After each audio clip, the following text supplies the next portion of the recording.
Hi everybody, Kevin here. Welcome to the Claremont Classic Garage. We got a little job to do today, so let's get started. This is our Kubota B3030 tractor. We've had it since new. We've already made a couple of videos about it. And today we're going to upgrade the charging system on it.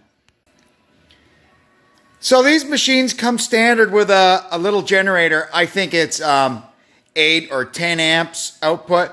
Just enough to run a couple of lights and you know, charge the battery. The problem is if you're not using it for a long period of time, the little generator just can't keep up and keep the battery charged. So over time, it just slowly goes down, till you go to start it one day and it won't go. If this tractor had been optioned out with a cab, it would have come with an alternator on it. On my other one, the B3030, it's a cab tractor. It's got an alternator because of the increased electrical load with the heater and the air conditioner and all the extra lights and everything. So there is an upgrade kit that we can get. So I've gone ahead and bought one and we're going to put it on. So here's our kit as ordered from the Kubota dealer. Let's open it up and see what's in there. So here's what was in the box. This is the main part of it, the alternator, a bracket, some electrical doodads and a harness, a new belt. They even give you a new dipstick. I guess it's bent in a different way. Here's all our hardware, some really trick looking tie wraps. Doesn't look too complicated, does it? So before we do this, we're going to go ahead and I'm going to take the loader off and take off the hood sides and the grill so we've got lots of room to work. Okay, so there we go. It doesn't take too long. It's just a couple of minutes to pop the loader off, and then this stuff all comes off literally in seconds.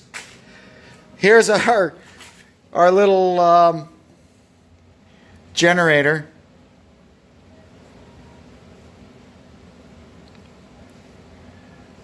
We'll get that out of the way. Yeah, I guess I can see here. So I guess the new dipstick, I might have to completely remove the dipstick tube.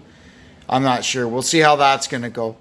But at any rate, we'll follow the instructions and see where we go. I'm sure it'll start with disconnect negative battery terminals, so I'll do that before I even read anything.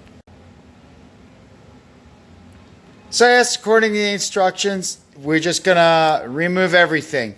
My only worry is this one bolt here that it goes through into the water jacket. I hope when I take that out, water doesn't go pouring all over the place. Aside from that, it looks like it's pretty straightforward. So we're going to remove the generator, the bracket, the fan belt, and the dipstick. Got most of the old stuff out of the way. I've got the new top bracket installed. Luckily, the bolt that I was worried about did not go into the water jacket. It just seeped a little bit of antifreeze when I out the gasket there when I had it off, but that's fine. So we didn't lose any coolant. Now last thing I got to do is get the old belt out of here, and we'll swap the new belt in. And then I guess the next step will be to mount the alternator. The new little harness they provided runs up into the dash. So we're going to have to get the dash out and pull this shroud off so we can get at the wiring in behind. I've had it off before. It's not that big a deal. Although I never can remember exactly how I got it off. But we'll learn by doing. So this here is the original voltage regulator for the generator. We have to take that out because we have to plug the harness. The part of the dash harness that plugged into this has to get plugged into the patch harness for the alternator that Kubota provided. So that was up in there. There you can see that bolt. That bolt was what held the voltage regulator to the steering column support. Now there's a little relay. Basically from what I could garner, it's just to turn the charge light on and off. You could probably do without it. The alternator is, I believe, is a self-exciting unit with internal regulator. But anyway, it is what it is. We followed the instructions. Now we're going to tie wrap the harness. We can put the dash together and fire it up and see if it works. Okie dokie. I got everything buttoned up. I got the dash all put together. Before we go and do the final assembly, we're going to fire it up and make sure it's charging. So, that's something good. The ignition comes on. I got my oil light and I got my charge light. So let's see here. Glow it for a second. Yeah, charge light goes out. We'll still get the meter and see if it's charging.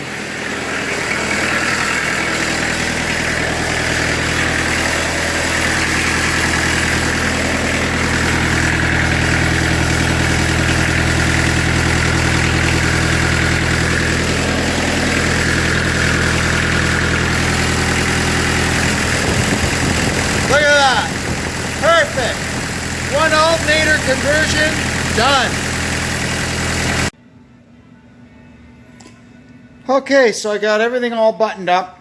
I put the front sheet metal back on and then came to the realization that with this kit now, every time I want to check the oil, I have to take the side of the hood off because there's nowhere really for the dipstick.